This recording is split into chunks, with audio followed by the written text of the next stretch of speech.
sekitar kalau 80, kalau 2000 itu kan 20, Iya. 20 sekarang 18 tambah 8, 38 tahun. Iya. Bapak mengabdi mulai dari honor. Dari Ini makanya teman-teman kalau ada yang mungkin yang pemirsa Pakotas TV yang honor, jangan khawatir. Insya Allah nanti malah bisa seperti Bapak Nurkholis ini menjadi hakim tinggi. Jadi sampai dari honor sampai ke puncak hakim tinggi.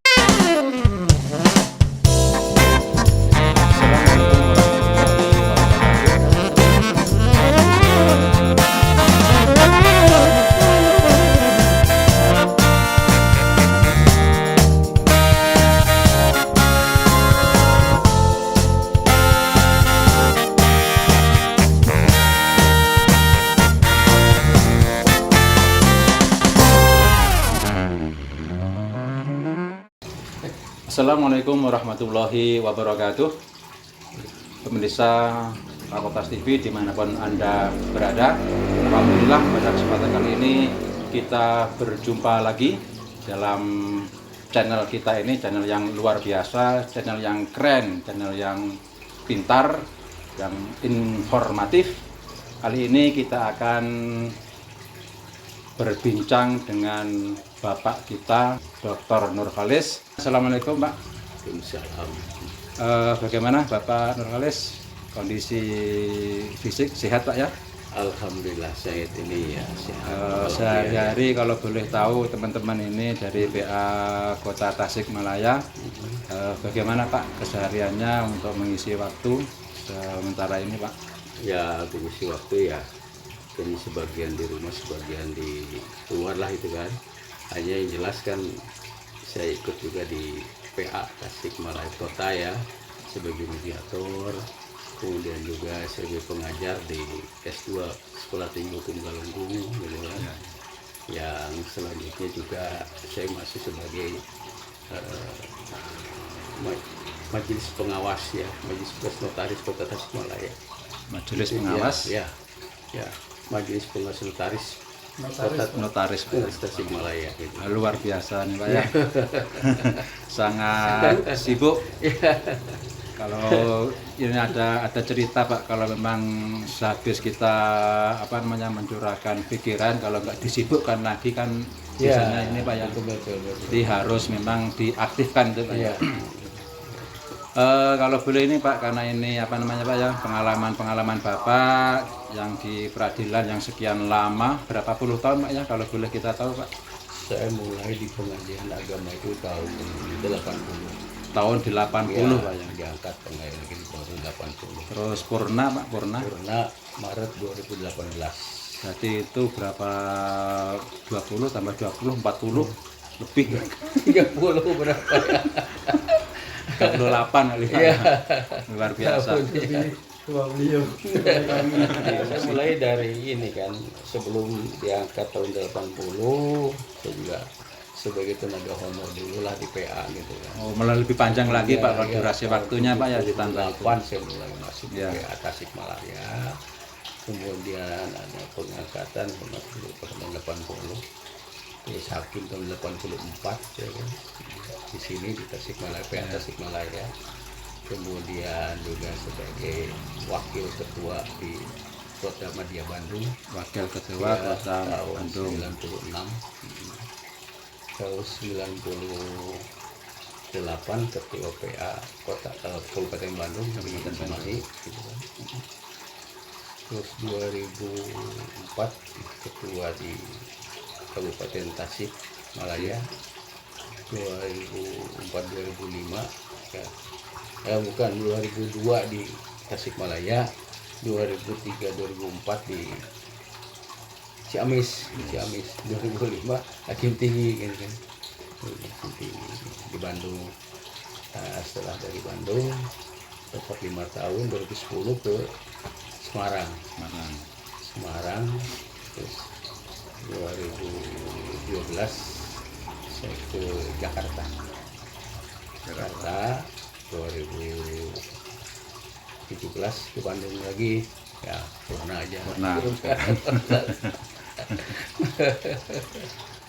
Luar biasa Pak ya, pengalaman yang Bapak sampaikan tadi sekitar kalau 80, kalau 2000 itu kan 20, Iya. 20 sekarang 18 tambah 8, 38 tahun Ya. Bapak mengabdi mulai dari honor. Dari Ini makanya teman-teman kalau ada yang mungkin yang pemirsa Pak Kotas TV yang honor, jangan khawatir, insya Allah nanti malah bisa seperti Bapak Nurholis ini menjadi apa namanya hakim tinggi, jadi sampai dari honor sampai ke puncak hakim tinggi, luar biasa.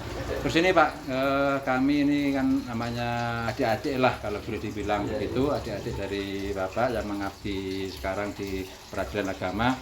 Kalau boleh Bapak bisa share pengalaman, intinya untuk mewujudkan apa namanya integritas Pak ya, integritas, karena kita ini kan mumpung lagi getol-getolnya untuk memperoleh predikat WBK, wilayah bebas dari korupsi.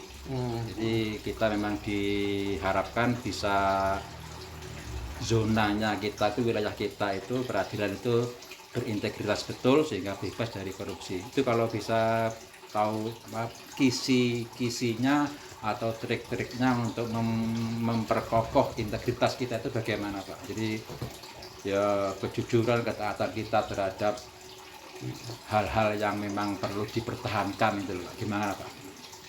Ya memang yang pertama kali memang dalam diri kita sendirilah gitu ya. Muncul dari ini Pak ya, dari dalam sendiri. dalam sendiri. Bagaimana untuk bisa bahwa kita ini sebagai pegawai, sebagai pejabat mampu untuk melaksanakan tugas itu sendiri ya, gitu kan, dengan modal yang ada gitu kan.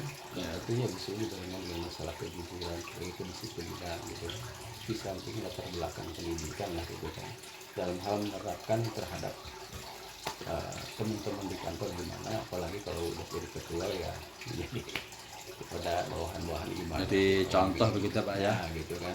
Memang di situ yang pertama menjadi contohnya gitu, tapi juga memberikan suatu memberikan apa nasihat-nasihat gimana untuk bekerja ini dengan penuh keikhlasan. Tempat ada paksaan dari kita gitu kan, kesadaran mereka itu sendiri. Jadi pada dasarnya memang muncul dari diri kita, seperti kata ini Pak ya, sabda Nabi apa namanya, ibda binafsik. Jadi mulailah dari diri sendiri sebelum nanti mengembang kepada yang lain. Jadi dari kita itu harus lebih baik dulu lah. Baru seperti itu. Barangkali nanti mumpung ada teman-teman pemirsa, ini barangkali ada apa namanya teman-teman yang mungkin bisa bertanya kepada narasumber kita, Bapak Nurholis.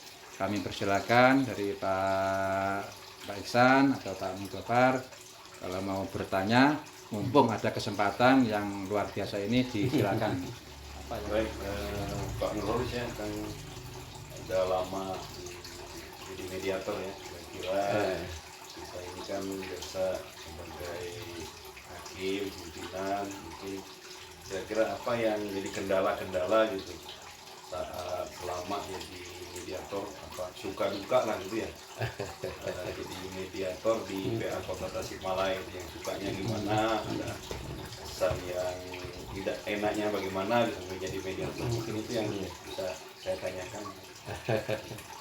Ya memang di situ beberapa hal yang kita lakukan ya, yang alami gitu ya, memang untuk menghadapi para pihak itu kan mungkin hampir sama aja dengan hakim lah gitu kan. Nah, apalagi kalau di Tasikmalaya ini yaitu latar belakang pendidikan, latar belakang ekonomi kita ya, mereka itu jadi kita menghadapinya juga ya kelihatan dari sikap gimana gitu kan ya, itu bisa memberikan metode tertentu gitu kan ya. Ya kadang-kadang kan mediator ini gitu kan ya, ada juga ya termasuk dari pengacaranya sendiri kan yang acuh gimana gitu, nah itu kan kurang bisa yang mendorong sendiri gitu, ya, padahal dalam ketentuan suruh membantu gitu kan ya udah ini mau acuh aja. Kadang-kadang seperti kita juga ya kurang inilah, kurang apa ada ini Pak, apa ada semacam kesan malah pengacara atau advokat itu kan seharusnya nanti itu membantu untuk bisa berdamai, atau katakanlah mungkin terkesan malah menghambat, itu ada nggak Pak? Kesan-kesan memang ada aja gitu kan gitu. Kadang-kadang memaknai mediasi itu lah buat apalah gitu kan, gitu aja kan, begitu nambah biaya aja kan gitu. Nah itu di antaranya ada, tapi enggak cuma sebagian kecil aja gitu. Ya mungkin dalam hal menghadapi mereka ini ya karena dari belakang latar belakang ini ada perselisihan masalah keluarga gitu kan. Nah ini pemerintah bervariasi Pak gitu kan, suka terbawa dalam masalah mediasi itu sendiri kan gitu.